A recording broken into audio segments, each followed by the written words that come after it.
metres this course, so it is really assisting that top end, and as you come down into the grandstand arena, it kind of funnels a little bit more, and it kind of smooths off a bit in that funnel. Generally it'd be a bit quicker. So we're into the K2 men's 1000. The Canadian boys, lane 1, had a flyer in the semi-final the other day. They got fastest third to qualify for the final. Lithuanian boys, lane 2, Ricardus and Andre.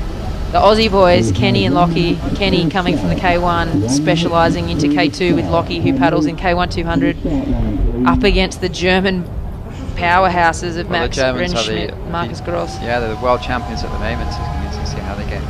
Not to discount the Serbian crew of Marko and Vladimir. Well, they look really good so far this week, so they're going to be difficult to meet. Then we have Russians, Rykov and Medvedev, the youngsters who've been 5 or 6 years ago. They were on top form, aren't they? They were born in 1983 and 79. The Belarusian crew is Ali Urenia and Pavel Miadzvedza. They're taking a risk, I guess, putting Ali Urenia in the K2 and the K4. He is the European K1 champion, but he didn't contest that, so he said the boat is going really well, the K2 and 4, so obviously... Well, they won the K2 silver medal last year, didn't they? It's happening for them, and then you've got the Hungarian crew, lane 8, and the Slovakian crew in lane 9. 15 years difference between the Hungarians, Roland Kokeni, who is the Olympic champion, and Tibor Hufnel, who actually is the world champion, the world under-23 champion, changes partners here. Fast start, Kenny and Lockie from Australia, top of screen in front, lane 3. It's the Serbs at the moment. Or the Russians. Pictures on our Russians, who I say have been around an awful long time now, and they've got a great pedigree. The Slovaks in lane 9, Slovakian crew, been training with the Australian boys in Solnok in Hungary, so they know how each other race, but on the other side of the course, Kenny, being the K1 paddler of tradition, this is a new crew. We've been paddling together for about 5 or 6 weeks in K2, so they recorded a very quick time the other day and looking to have a good result today. And certainly taking it out fast. But at the bottom we have the Slovaks with Vlajček and Tar. They're also looking good. Yes, Slovakia are probably the biggest competition at the moment. You can't rule out the Germans, the Serbians. The Australians, this is their tactic to hold on, go on fast and then see what happens? Or? That's it. It's kind of a trend at the moment, but... Well, Kenny knows how to finish, doesn't he? So it's going to be a case of you just put him out there and tell him to go. That's it. Well, they've got a bit of pace next to them by the Lithuanian guys pushing them along, and they can see the Slovakian guys over here, lane 9, but they look so strong, the Slovakian boys, you just don't know if they can hold on. Lockie being in the backseat of the Australian K2, he's traditionally a sprinter of the K1 200, and they're actually going really well at 500. I think they did a 131 then, 132. Well, it's Australia from the Slovak Republic, and the Slovaks, they actually came 3rd in Brandenburg, so they certainly know how to get a medal in high competition. But there's some good other competitors out there. It's going to be interesting to see if Belarus can come back, Russia. Can't rule out the Lithuanians in lane 2 either. The Slovakian boys are paddling well. They're strong, so efficient. And they've had a lot of time together, so that's the Slovakians, experience. 32 and 35 years old. They know how to make this boat go. Obviously, often partner with Peter Geller. But let's see how it comes up. We've got 300 meters to go, and it's still quite a few boats in it, aren't they? It's certainly not over yet. It hasn't been stretched out too much. The Slovakian boys, I think, are still in front, lane 9, bottom of screen. Australia's still up there. Aussie boys are going to want to have a kick pretty soon, but the Slovaks have countered that and gone again themselves. Lane 8, the Hungarians are still in the mix. Lane 2 with the Lithuanians. Well, we're down to the last 160 metres, and it's still not over. It's Slovakia from Australia. The Slovaks are 1.3 in front of the Aussies as they come into the last of 150. Kenny's going to go. Lockie's going to go. The Slovaks are going. The Germans are coming. They've done this so often. The Germans decide to wake up in the last 100 metres, but it's going to be really close. Slovakia from Australia. We have Germany coming on strongly. Come on, Aussie, come on. Go again. And the Serbs also really close. It's a fast finish. The Slovakians, lane 9, are going to take the win. Slovakia take it. Australia second. Yeah, the boys, and the Serbians taking the bronze. That's a real surprise. The Germans, who dominated dominated most of the World Cup season. What a win.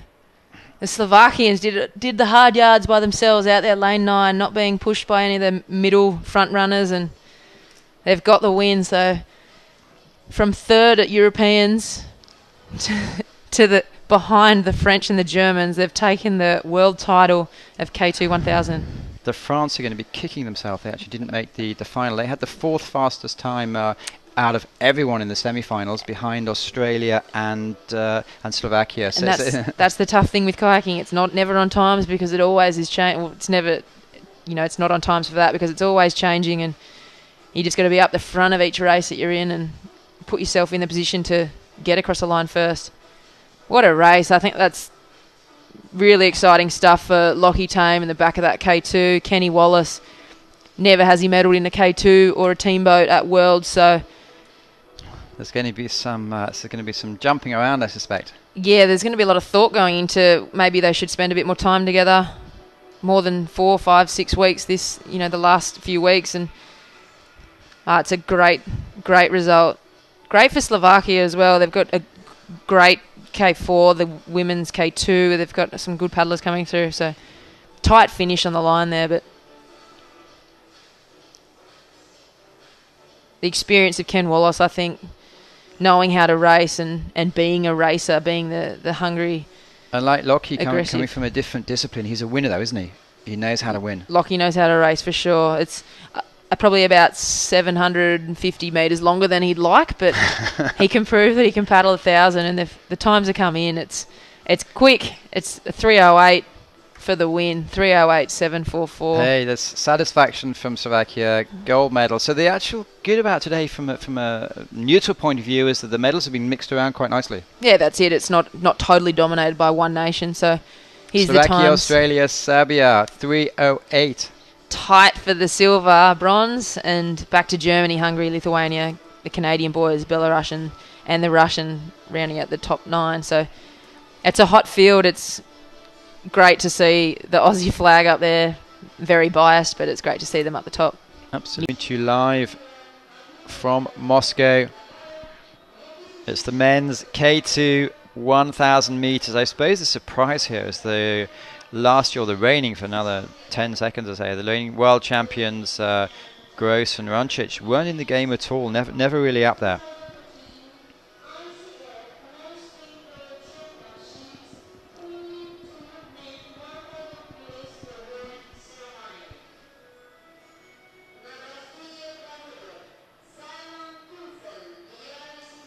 Giving out the medals today, the International Canoe Federation General Secretary from Great Britain.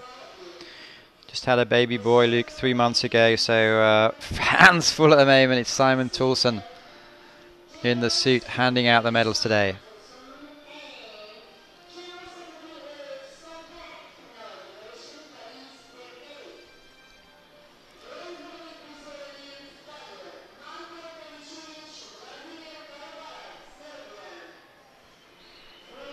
Third place and bronze medal goes to Marko Tomićević and Vladimir Torubarov from Serbia. They were looking good all weekend, looking really, really fast in the heats and semi-finals.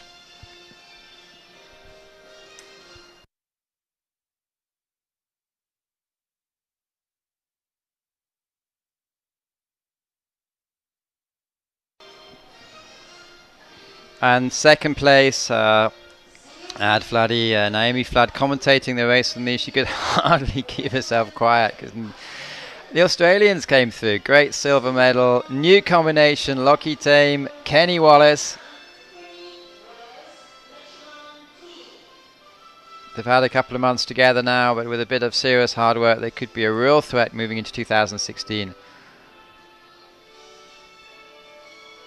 Kenny missed out on the place of the K1 1,000 meters, but it's looking impressive yesterday and posted a really fast time in the K1 500. Australia take the silver medal, but the winners leading for second half of the race, 32 and 35 years old, Erik Vlajček and Jurita from Slovakia. Europeans, they came third. didn't have the top form going into that championships there. In Szeged they only came 5th. In Racici, to be fair, they came 2nd, but interesting conditions there. And the Worlds in Duisburg last year they came 9th, so remarkable progress here.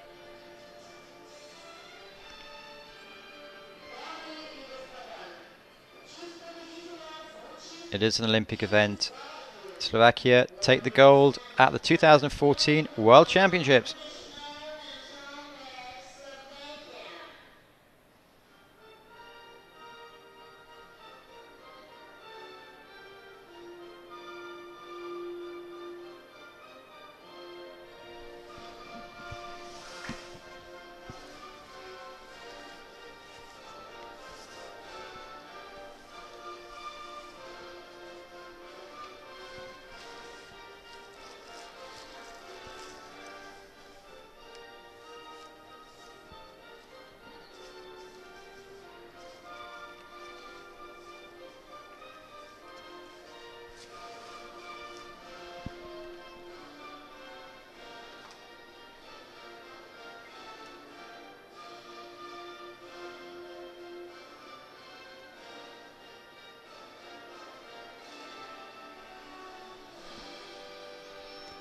World champions, men's K2 1,000 meters for 2014 are Erik Vlajček and Jurita from Slovakia.